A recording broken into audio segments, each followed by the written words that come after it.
Hi, everyone, and welcome to another episode of Women Like Me Stories in Business. Today, I'm joined by Scarlett Stanhope. She's known as the Biz Hippie. So, we're going to get into that. That I think is just, I love the hippie thing. So, we're going to find out all about her. She's an abundance coach and she helps entrepreneurs transfer their relationships with money so that they can create the life and the business that they truly desire. So you're going to want to hang in to hear about what she's got to tell us. So let's be honest, money can bring up all sorts of different types of emotions: fear, guilt, pressure, shame, scarcity, old stories, family patterns, and that sneaky little voice that says, who do you think you are to want more? So today we're going to talk about money, mindset, business safety, scarcity, identity, and what it really means to build a life that you love without waiting for the perfect bank balance to give you permission. I want to hear about all of this, Scarlett. So thank you so much for being willing to join us today. Oh my gosh, thank you so much for having me. I am so excited for this conversation. Excellent. Okay, here we go. So I would like to start with learning a little bit more about you. So who are you? What brought you into the world of abundance coaching? Yes, absolutely. So, hello, everybody. My name is Scarlett Stanhope, aka the Biz Hippie, and I am a money and abundance coach. How I got into this was originally growing up, I was a type A high achiever perfectionist. I was the straight A student. I was also the 8-year-old with consistent migraine headaches Oh, because I was just in the stress of being a perfect child. And this bled into my young adulthood. When I was 16, I started hostessing at restaurants. And then by the time I was 18, I was managing those restaurants. So by the time I was 20, I was checking all of the boxes of success. I was managing restaurants, working 30 hours crammed into a weekend while going to school full time, getting my bachelor's wow. in business management, accounting, and finance, maintaining my 3.9 GPA, paying for college out of pocket, no student loans, no credit card debt. And by the time I was 20, I had about $30,000 in savings. So on Wow. paper, I was crushing it. People looked at me and said, "Oh, Scarlett really has it all together." But on the inside, I felt like a zombie living my own Mm. life. I felt dead. My life felt purposeless, meaningless, and I had consistent weekly migraines. I was depressed and I was covered head to toe in eczema because it was so uncomfortable to just be living my life. And up until Oh, that point, I had been chasing this version of success and money and thinking that if I just worked harder, got enough job titles, increased my savings to a certain amount, that someday I would cross a magic finish line that said, "You've done it. You've done enough. Finally, you can start to enjoy your life." But I wow. realized from hitting a pretty harsh rock bottom that life was already happening and that it was already passing me by. And that if I continued to live this way, defining myself and defining my life based on money and success, that life would pass me by. And so I started to discover, who am I? What's important to me? What kind of life do I actually want to live? And instead of waiting for someday when I retire, how can I start to live that life now? And that began my own personal growth journey. And a couple years after that, as soon as I got my bachelor's degree, I took a complete 180 from high achieving business mode to full on hippie mode. And that's when I began my coaching business and started saying yes to every single opportunity that came my way, like traveling the world, attending retreats, becoming a yoga instructor, a Reiki practitioner, and getting 10 other certifications under my belt. And then about a year into my business, I realized that money really was the common theme, the common umbrella that hold people back from living the lives that they want to live. And I combined all my skill sets, the more woo-woo coaching, internal work modalities that I love and that transformed my life, with the tangible, practical money strategies that I learned in my finance background, and combined them together to create the work that I do now. Wow.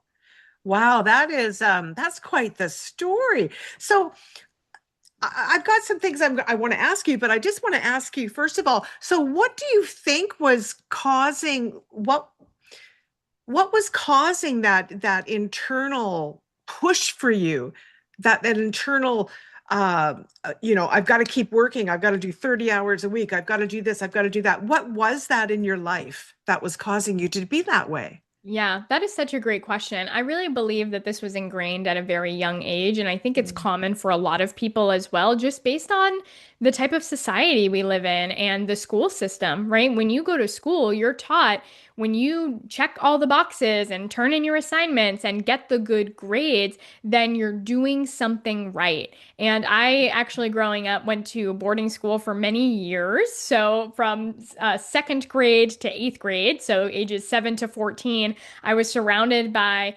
constant authority. And so this idea of like school is something I can do well. I know that I can succeed at it. And I feel like when I do get the straight A's and get that external validation, it proves my worth. And this is a similar theme to adulthood. It's everything Yeah. you're told, like get the degree, get the good job, make the money, and then you'll be happy. And so I think it started at a young age, and that narrative was continued to be fed for my whole upbringing and my young adulthood. Yeah, yeah. Wow. Well, let's jump in to making money after all that. So, what does it actually mean beyond just positive thinking and making more money when we're talking about entrepreneurs transforming their relationship with money? Yeah, totally. So the conversation that I find myself most often having is many people are focusing on making more money. And that's like a common theme across the board. And we all Yeah. have this expectation that someday, once I make more money, then things will be better and then things will be different. The problem with this is that it's actually more about your relationship with money than the amount of money that you have. And we've seen this time and time again. I experienced it in my own journey when even when I was checking all the boxes and making more money, it still felt like never enough. I felt like I could never cross that finish line. But I've had conversations with people who are seven-figure business owners and they're on their bed in the fetal position crying because they just don't have that feeling of freedom that they expected. And if anything, they're experiencing more money stress than when they had less. And so the Yeah. work that I do and really what I preach is that we can actually feel this sense of freedom and abundance and fulfillment that we desire, that we think will come from more Mhm. money now. And we can create that by changing our relationship with money. More money Mhm. is great, but if we don't have an abundant and healthy relationship with money, that more doesn't make a difference. It just expands whatever your current relationship with money already is. Right, right. So I think a lot of women believe that if they just made more money, they would finally feel safe and secure, right? So why doesn't more money automatically create that abundance feeling that we have? Yeah, so your relationship with money is made of three things. It's how you think about money, how you feel about money, and how you use your money. And these three factors play a massive role in how you actually feel around money, what your relationship with money looks like. And so you can have very little money and have healthy thoughts, healthy feelings, and have a healthy strategy for how you use your money. And you can actually feel very abundant. But if you're someone that has scarce-based thinking around money, a misaligned money story, if you have feelings of stress and not enoughness, if you don't know how to use your money intentionally, you don't know how to see your money clearly, you don't know what's going on, how much you have or where it's going, when you add more money to that equation, it just expands and turns up the dial on everything that is currently there. And so, in Mm, order for more to actually feel like more, or to create the sense of safety and freedom that you desire, we need to start with the foundations of changing how you think about, feel about, and use the money that you already have today. right, right. Yeah, it, it's just so important to get that relationship and get that under control, rather than, like you say, you're just making more money, you're just probably spending more money. And it's that cycle that we end up going through. So, Yep. what are some scarcity patterns that quietly block sales or business growth?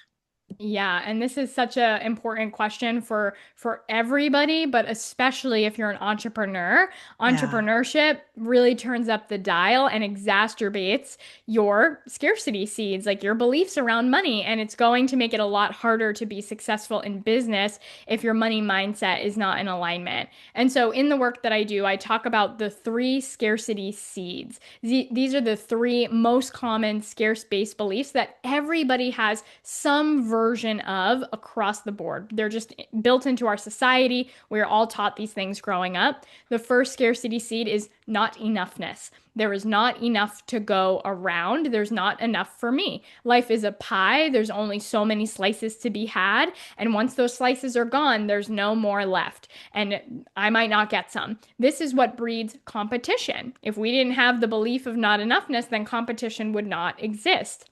The second scarcity seed is unworthiness. If life is a pie and there's only so much to go around, who's to say that I deserve a slice? Especially if my slice is going to take away from someone else's. Not enoughness is the external version, whereas unworthiness is the internal version of, am I enough? And when it comes to your relationship with money, it's not just the tangible, it's also bleeding into your sense of self-worth and deservingness as well. And then the third scarcity Ah, seed is what I call starving artist syndrome. This is a belief of either or. Either I can do yeah. what I love or I can make money, but I cannot have both. And these three scarcity seeds will hold you back from ever feeling like you have enough. It will sabotage you from bringing more money in. Or if you do bring more money in, it could cause you to throw that money away as fast as possible. It can prevent you from selling yourself and receiving money from clients. And it can prevent you from being able to build a full-time sustainable business that supports yourself financially and allows you to do the work that you love. Yeah. It's yeah, it's all up here, isn't it? It's really all up there. And I love that you explained that we can we're separating ourselves from doing what we love to actually being paid.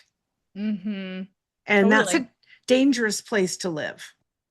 Yeah, and Yeah. that one can go both ways, which is really interesting because you can be in a job that you really enjoy, but because you're getting paid to do it, it will suck the fun out of it, which is one of the reasons why people are Yeah. afraid to make money from their hobbies because they don't want to ruin it. And so it can actually, maybe even if you're not an entrepreneur, you're just in a job, but you used to enjoy it, this same belief will suck the life out of your Yeah. work because it goes both ways. And then vice versa, if you really love your business, but then once you start making money, it changes the energy behind it, or you prevent yourself from getting paid and receiving money because subconsciously you're afraid of it becoming work. And that comes Yeah. down to this foundational belief. Yeah. Yeah. Wow. Well, what does financial safety mean to you? Yeah, this is such an important question. So, we just talked a lot about the mindset around money, and the Hmm. mindset is foundational. It is key because if you have any of these scarcity seeds holding you back, it doesn't matter how hard you work or how much money you make, you're going to feel exactly the same with your money.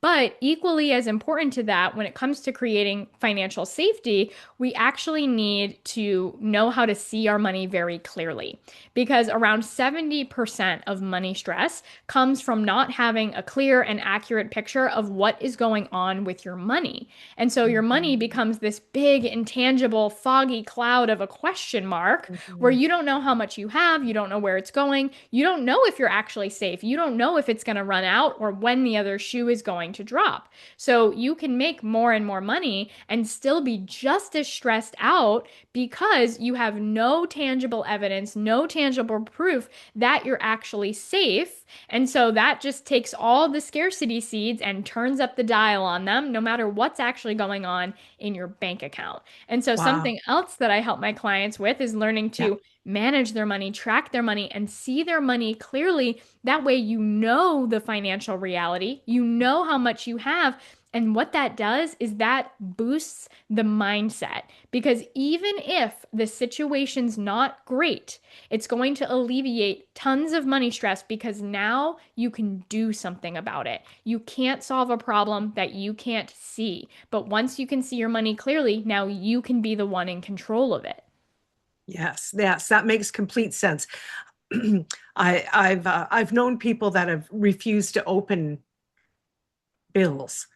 They Yeah. just because they think I can't pay it. If I don't look at it, then I don't have to deal with it. But the next thing you know, the power's cut off, the government's knocking on your door, and it's just so much more important, just like you said, to be aware, and then and not to and to let that fear go.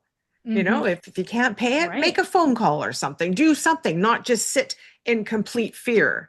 Right. When you go Yeah, through it, when you go through that discomfort and then start to go into solution mode based on the reality of the situation, that yeah. feels empowering. Okay. So, yeah, I have a great example from a client just today who is looking at her money for the first time, and she is an entrepreneur. And she said that she's a little tight-fisted with her money. Like every once in a while, she doesn't want to pay the bills just because she's worried about not being able to pay it.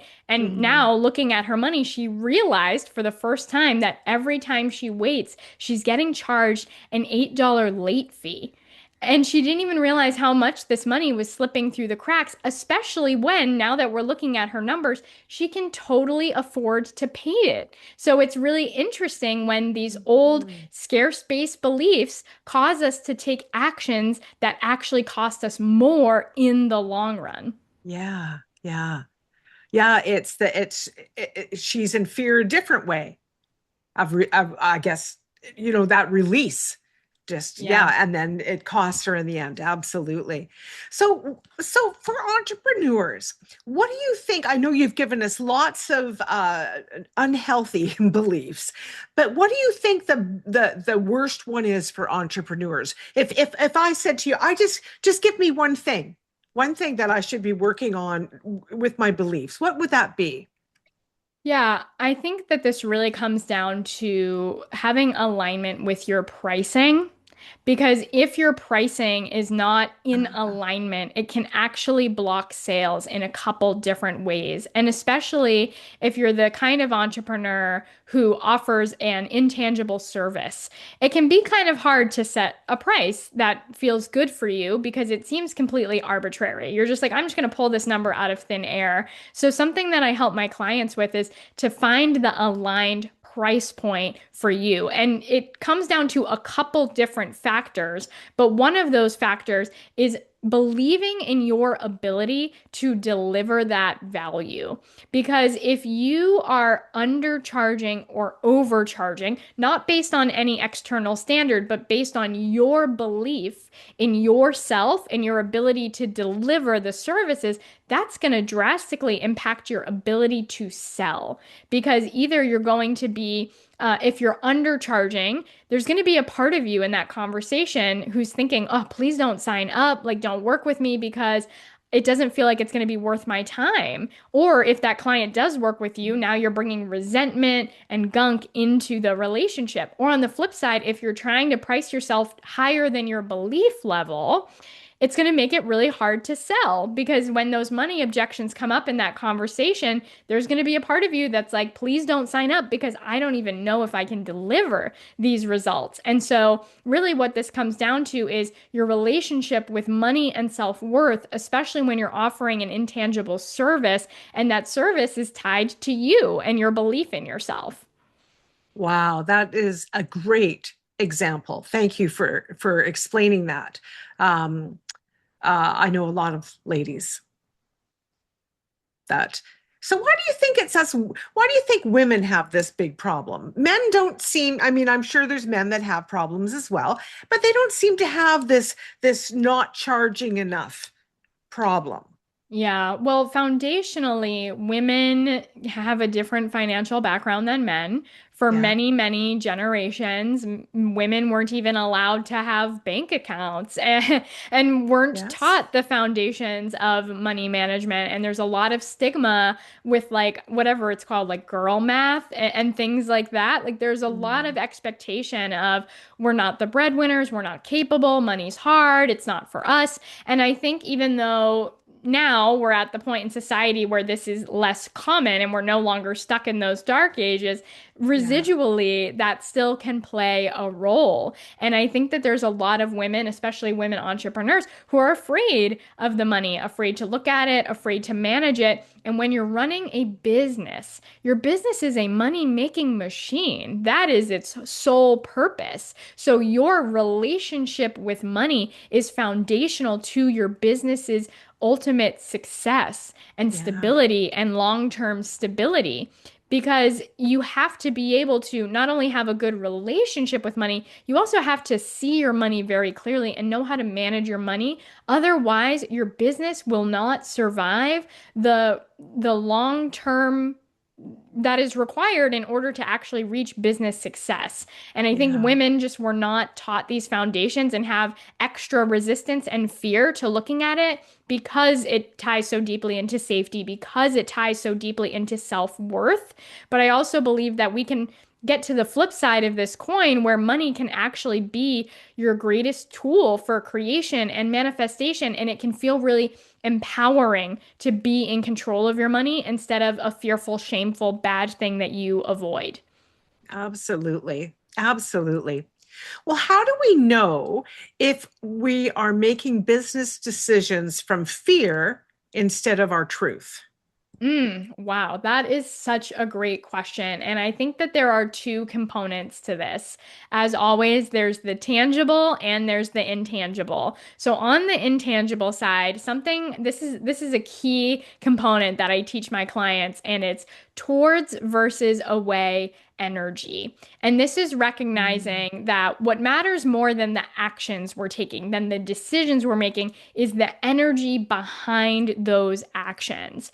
And some of that energy can fuel us and move us in the direction we want to go. And some of that energy can detract us and have us creating results that we don't want. So, away energy is I'm trying to run away from something. I don't want to be poor anymore. I don't want to suffer anymore. I don't want to feel this way anymore. I don't want to X, Y, and Z. So, I'm going to do this. I'm going to work really hard so I don't have to feel this way. I'm going to Yeah. spend this money so I don't have to feel this way. That's away energy. You're trying to run away from something that you don't want Mm. to try and get somewhere else. Versus towards energy is I really want to feel abundant. I really want to be my most abundant self. I'm excited to move in this direction. I'm excited to create this result. And so I'm going to do X, Y, and Z in order to get there. You could take the same exact action, but Yeah. the energy behind that action is what matters most. And so when you're taking towards actions, that's coming from a place of abundance. It's self-fueling, it's regenerative, it keeps going, and it points you in the direction you want to go. Versus if you're making scarce, fear decisions away from what you don't want, you think you're actually running away from that thing, but really you're still running towards it, and you're just creating more of what you don't want because you create what you focus on. And when you're Yes. focusing on the thing you want to get away from, you're still focusing on that thing. So that's like the simplest way you Mm. can tell if you're in scarcity or abundance when you make decisions is tapping into towards versus away energy. And then to second that, again, when you can see your money clearly, that's when your money becomes a tool to strategically help you create your best life. So when you're able to be in that towards energy and look at your money and move your money intentionally to make powerful decisions that feel good for you, that you can feel safe in, even if it's risky, that amplifies the power of your money. Ah, well said. Well, was there a moment in your own journey where you had to look at your relationship with money? Oh my gosh, absolutely. So, when I shared my whole story about, my past being a type A high achiever, there was Yeah. so many people who looked at me at a young age and thought, like, I have a really great relationship with money. And in many ways, it did appear to be the case based on the amount of savings that I had, based on the credit score that I had, based on the lack of student loans that I had. And in many ways, yes, I had great money skills and great use of my money that I was taught. But again, your relationship with money is made up then more than just how you use it. It's also your thoughts and your feelings around money. And so even though on paper it looked like I had a great relationship with money, money had been dictating and controlling my life. And I was in not enoughness and unworthiness, and I was chasing more and hoping that Mhm. someday once I got more, then I would feel better. And so for me, actually, a huge part of shifting my relationship with money was being willing to be imperfect with money. And so when I started my business, I took that $30,000 of savings and I slowly plowed through it over the course of a year to invest in myself and get my business up off the ground. And that was really hard and that was really challenging because it went against all these old scarce-based beliefs of having a bunch of money and savings being the right and abundant thing to do. And so I really had to create a relationship with money where I could make powerful, sometimes very risky decisions with my money that other people thought was crazy and irresponsible, but I knew was pointing me in the direction of the life that I wanted to be living. And I had to Mhm. learn how to feel safe and solid and aligned with that and not make it mean that I was irresponsible or doing something wrong. Yeah. Wow. Well, what is something that people misunderstand about abundance? Yeah, I think often people find themselves on two ends of the spectrum. One end of that spectrum is just focusing on the intangible side of money manifestation and just thinking, I'm gonna say a bunch of affirmations, I'm just gonna think positive, and I'm going to magnetize and attract abundance into my life. Now, that can be really great and it can work really well, but it's just one half of the equation. And especially when you're too far in that direction, you're missing out on a lot of other pieces that contribute to abundance. Versus on the other side of the spectrum, some people are not tapped into like the mindset, the belief system at all, and they're only focusing on financial strategy. These are the doers, the high achievers, the I'm going to work harder, I'm going to work more, I'm going to make more, and someday I'm going to have enough. They're micromanaging their money, they're penny pinching, they're Mm. chasing the future, and they're not tapped into the mindset and the beliefs around money. They're over dialed up on the strategy side of money. And so when it comes to creating abundance, we need to find that place in the middle that balances both. And I have had clients on both ends of this spectrum when we have an aligned relationship with money, when we've changed the stories around money, but we also have a very specific framework for seeing our money clearly and managing our money, and we balance those things in harmony. That's what actually creates true, sustainable, long-lasting abundance. Mhm. So give us a what do you do when someone comes to you and they're like, I need help with my money. What's the process? How does what are you teaching them or helping them to, I guess changing their beliefs is a big one. Yeah, so I actually have a five-step process that I walk all of my clients through. We've talked about some of them more than others already. The Yeah. first step is uncovering scarcity seeds, which is uncovering what's your primary money story, your primary money beliefs, and using specific techniques and modalities to unwind it. The way I like to talk about it is if your most abundant life was a beautiful vegetable garden, we got to go in and dig out all the weeds first so that we Mhm. can build the foundations of getting to that beautiful vegetable garden. So, first, we dig out all the weeds of your mindset and your limiting beliefs around money.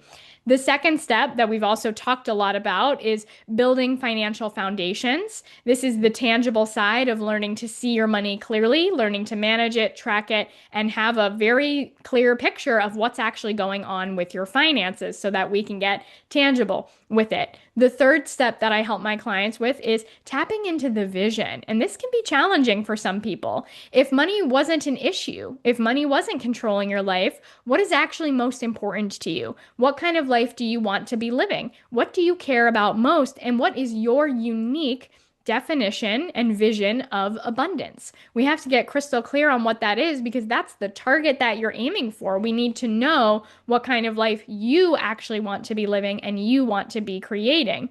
The fourth step is cultivating the abundant identity. Now that we know that destination, we need to bring up the mindset that matches it. This is becoming the version of you who is already living that vision. And it's also learning to make that vision real starting right now. So now that we've dug up all those weeds and tilled the soil, this is planting the seeds of who are you becoming? Who do you need to be to start to live that vision, not someday in the future, but today. And then step Yeah. 5, the final step is again, making it tangible, making it real with aligned financial strategy. This is when your money becomes a tool for creation, where every single dollar that you spend is in alignment with that vision and is actively bringing that vision to life every single day. So, at all parts of the process, we're aligning your mindset and your money together to help you create your specific, unique definition of your most abundant life. That's fabulous. Seriously, I'm impressed. I think that it's our beliefs are cause us a lot of grief in the world, and sometimes we don't even know where we got them, you Yeah. know, but we just carry on with them, and even when they don't serve us. So I think that it's just, I think those 5 steps are, you're spot on. Absolutely. I could see that if someone worked through those 5 steps, they could absolutely get to where they want to be, for sure. Well, I Mhm. want everyone to know that we are going to have all of Scarlett's information in the show notes. So if you want to reach out to her, you'll be able to do that.